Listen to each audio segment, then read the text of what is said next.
Hello everyone, welcome to Anime No Mi, and thank you for joining us for another One Piece video. In today's video, we're going to continue our discussion about Luffy's new Gear 5th, and any new powers we could speculate on that we might see in future episodes. During chapter 1045 of the manga, we had it confirmed the colors of Luffy's new transformation, the power of the Zoan form of the sun god's mythical devil fruit Nika, and many people commented that this transformation would not have the power of the sun, and this was after Yamato's revelation. Yamato and Kaido say that Luffy's transformation turned his hair and his clothes the color white, and many fans were confused by this revelation since normally flames are red with yellow or orange tones, and a different color from those described by these two characters. For this reason, many might have said that this power of Luffy's may not be the true power of the sun god. So in today's video, we're going to talk about this new transformation, how it could be considered the power of the sun god, and we'll also explain why Nika's power really is the power of the sun. But before we dive into the video, if you're new to the channel, we'd be absolutely honored if you consider leaving us a like or even subscribing with a comment letting us know what you thought of the video. It really helps us out and motivates us to make more content. And if you'd like to help out the channel in a bigger way, consider sharing the video with a friend. But without further ado, let's get into the video. So friends, during chapter 1045 of the One Piece manga, it was revealed that Luffy's new powers in Gear 5th were revealed that he had a new kind of shape, his hair and the smoke around him, but Yamato and Kaido said that the color of Luffy's flames were white. Now this left many fans of the manga confused as to why Luffy had gained powers of white flames instead of the traditional orange. But there is a very logical explanation for this, because based on the sun, Luffy's flames and transformation have this design. Now many might think that the sun is yellow with a reddish tint, but the sun is really white, and in a very summarized way, the yellow and red tones that we see when we look at the sun appear in the sky is because of the scattering of the sun's rays as they enter the atmosphere. So just like all the stars we see in the sky at night, the sun also has the same white color. So the color of the flames that Luffy has in his new transformation actually makes sense because he no longer has fire power, but the power of the sun. After all, his fruit is the fruit of the sun god Nika, so the color of Luffy's flames match the true color of the sun. Something very interesting said by Kaido is that at a certain moment when Luffy starts rotating his arms, he became a big white light, and it's if he turned into sunbeams. This could mean that the more Luffy is committed to the fight, the more brightness of his sun increases, making him even stronger, and also with more visible flames, and could even have these flames cover his whole body, because as was said by Yamato, only Luffy's clothes and hair have been transformed so far. Now, it's possible that Gear 5th transformation only affects these parts of Luffy's body, and he's emitted a great flash of lights or flames that must cover everything around it. Now, we really don't know if Nika, or the person Nika, ever really existed, or if it's just the power of a fruit, but apparently all users who eat this fruit and achieve the power of awakening acquire this transformation. In this way, they can acquire the power that makes them to be called the sun god. So assuming that these flames covering his hair and his parts of body have made other people think of the sun's rays, so it might have meant in past generations, the owners of these powers just simply became known as the sun god. Therefore, it could be possible that Luffy might get the ability to use these flames to attack his opponents in the future, because as we know, Luffy really doesn't know the full potential of his transformation yet. But it may be that Luffy can use these flames of the sun to create flaming attacks that can burn his opponents. After all, we've already seen that Luffy can create fire underwater, so this might explain where all of this fire ability has come from. And if Luffy possesses the power of the sun, he could actually have the most powerful fruit in the entire manga, surpassing Ace and Sabo's flames from the Mero Mero no Mi, or even Akeinu's lava. But we also have to remember that Luffy, even though he possesses the powers of the sun god, and may have this fruit just named for the sun god, his powers aren't focused on flames, but rather on the way that he can shape everything around him. There's even the possibility that Luffy's flames possess powers or other special abilities, just like Marco's flames that possess the phoenix fruit. Marco's flames have the ability to regenerate his body, and not only that, he can also heal other people with these flames. But even though they're flames, they really don't have the ability to burn, they only heal. So since Marco's blue flames have the ability to heal people and the user, Luffy's flames might have a similar ability to the fire emitted by Marco, but being a different flame from the ordinary, which may have already been revealed. During the fight, when we saw Luffy hit Kaido, we saw his arm went through Kaido's head, but it didn't make a hole in the Yonko's face. It only managed to make him faint. This could mean that his flames may have the ability to make Luffy pass through human bodies, or at least stretch them, because this was also demonstrated earlier when Kaido devours Luffy. While inside Kaido, Luffy can see two lights that ended up being Kaido's eyes, and underneath there was a small flame, meaning that his flames were activated at that moment. And Luffy ends up stretching his arms through Kaido's eyes without hurting him and manages to get outside of his body from the inside. There are other explanations about these flames, that it may possess characteristics similar to that of a Logia, giving Luffy the ability to pass through Kaido's body without the need to injure him. As Kaido said, Luffy possessed the strength and appearance of an awakened Zoan, and he was easily able to pull Kaido out of the dome even when he was in his dragon form. Luffy was also able to modify his body and environment as desired, and thus he was able to get into a giant size and was able to inflict great damage on Kaido. Luffy was also able to use the power of an awakened Paramecia, because we saw that after Kaido shot his Boro Breath at Luffy, Luffy just grabbed the ground, turned it into rubber, and was able to send Kaido's attack right back at him as if it bounced off of rubber. In this way, he demonstrated the same ability of awakened Paramecia users, where they're able to extend their powers outside their body and begin changing the environment, as we saw with Doflamingo and Katakuri, who could transform the environment around them into either string or mochi. So if Luffy already has the abilities to use powers of an awakened Paramecia and Zoan Fruit, then there is a good possibility that he could also use the power of an awakened Logia. But the fact is, at least as far as we know, we haven't seen an awakened Logia yet. So we don't know if Luffy might be able to become intangible or pass through other solid objects. After all, we only saw him do this with Kaido, and it really wasn't explained how it was done. But it's really likely that he really didn't do that, because in a certain way we saw that Luffy got his head stuck in the ground. And if Luffy could use those flames of his to try and get his head that was stuck on the ground, he would have done it. So apparently Luffy's powers are not unlimited, or at least he doesn't have the experience to fully use them yet. We also don't know that in this transformation, if Luffy can really create true heat with his body. After all, we know that when we see him use the Red Hawk technique, that he's able to generate fire in his hands, but it might be in the future that he can use these flames with other affinity. Marco initially demonstrated that he could only heal himself and the people he wanted to heal, but during his confrontation with Akainu and later Prometheus, he demonstrated that the Phoenix Flames are more powerful than the power of lava and soul flames. Marco was easily able to fend off attacks that would have really burned him, and not only that, he also managed to hurt Prometheus, who was a fire creature created through Big Mom's fruit.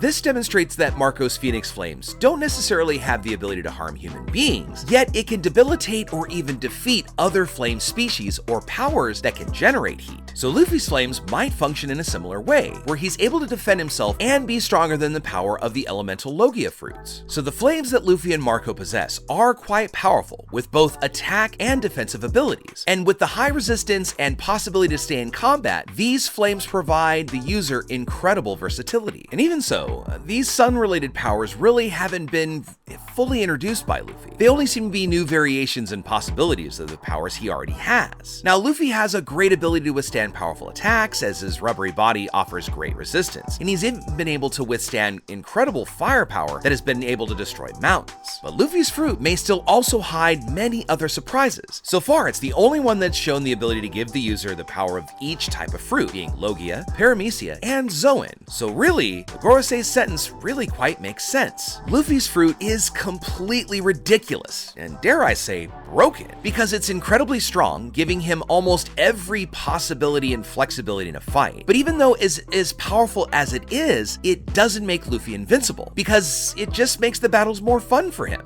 And not only that, we also saw that Luffy was seemingly able to indirectly change the personality of everyone in the battle, and it also made that Luffy's powers seem to make everything look like a cartoon. There are still many powerful enemies for Luffy to face in the future, and we also have to remember that since Luffy has fought Kaido several times, Kaido was also really tired from these fights. So although Luffy got a little time to rest while he was passed out, Kaido kept fighting to be able to defeat the allies, taking on the scabbards and so many other people on the rooftop. And by the end of the fight, Kaido might not have all the power that he once had available to use. But for now, we'd love to know what you think. Do you think Luffy's flames really are the flames of the sun? What other powers do you think he might get? Or do you think he might gain the ability of intangibility? Let us know in the comments below. So as we bring our video to a close, we want to thank you all so much for watching the video until the very end. Make sure you comment on any themes or ideas that you'd like to see in future videos. And also, since you made it this far, give us a like as you head out to take on the rest of your day. Hope to see you all in our next video, and let's keep sailing this giant sea together. Take care.